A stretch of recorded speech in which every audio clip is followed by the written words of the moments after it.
Bonjour à tous, j'espère que vous allez bien. Vous êtes peut-être en train de rembourser un prêt immobilier et vous avez entendu parler autour de vous que les taux d'intérêt n'avaient jamais été aussi bas. C'est effectivement le cas, les taux d'intérêt se situent en ce moment aux alentours de 0,50% à 1,50% selon la durée et selon le profil. Cela ne va peut-être pas durer car les banques sont en train de remonter très légèrement leur taux d'intérêt. C'est donc le moment idéal pour se pencher sur la question. Dans cette vidéo, je vais vous donner 3 conseils qui vont vous permettre de revoir votre taux à la baisse et de réaliser des milliers d'euros d'économies. Alors le premier réflexe à avoir, tout simplement, c'est de demander à la banque dans laquelle vous avez fait votre crédit immobilier.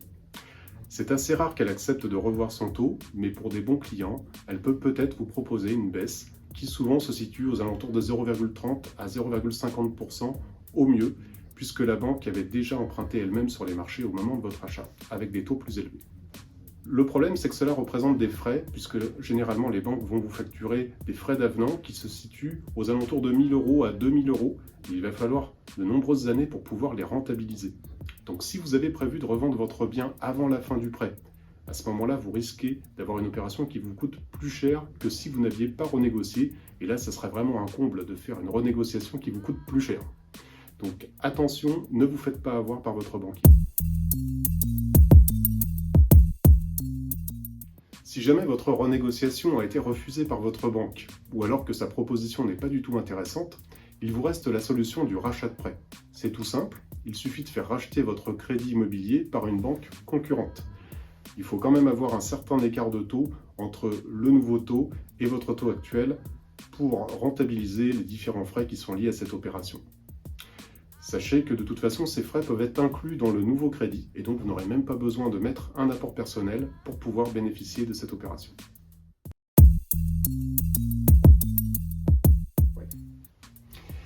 Alors il faut savoir que le rachat de prêt n'est pas toujours adapté dans toutes les situations. Si vous avez par exemple prévu de revendre votre bien immobilier d'ici 1 an ou 2, il faut vraiment laisser tomber, vous n'aurez pas le temps d'amortir les frais qui sont liés à cela. Si vous avez également un emprunt immobilier qui est en voie de se terminer, là, pareil, vous n'aurez pas d'économie intéressante puisque vous avez déjà payé la plupart des intérêts qui se payent au début du crédit, au moins dans la première moitié de vie du crédit.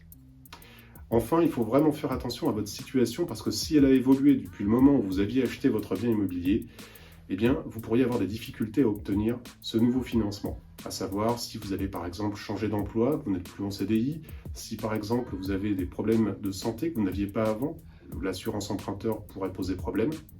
Et puis si vous avez par exemple pris des crédits que vous n'aviez pas avant et qui feraient que le taux d'endettement dépasserait les normes actuelles. Donc attention, faites bien un point sur votre situation avant de vous lancer dans ce type d'opération. Alors vous vous doutez bien que tout cela n'est pas si simple à négocier directement face aux différents banquiers. Moi je vous recommande vivement de faire appel à un courtier en crédit immobilier qui va pouvoir vous accompagner dans cette démarche, vous conseiller et vous négocier la meilleure offre sur le marché en faisant le tour des banques pour vous.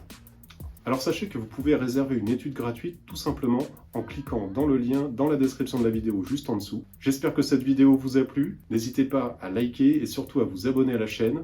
Quant à moi, je vous dis à très bientôt pour un nouvel épisode qui, j'en suis sûr, va vous passionner.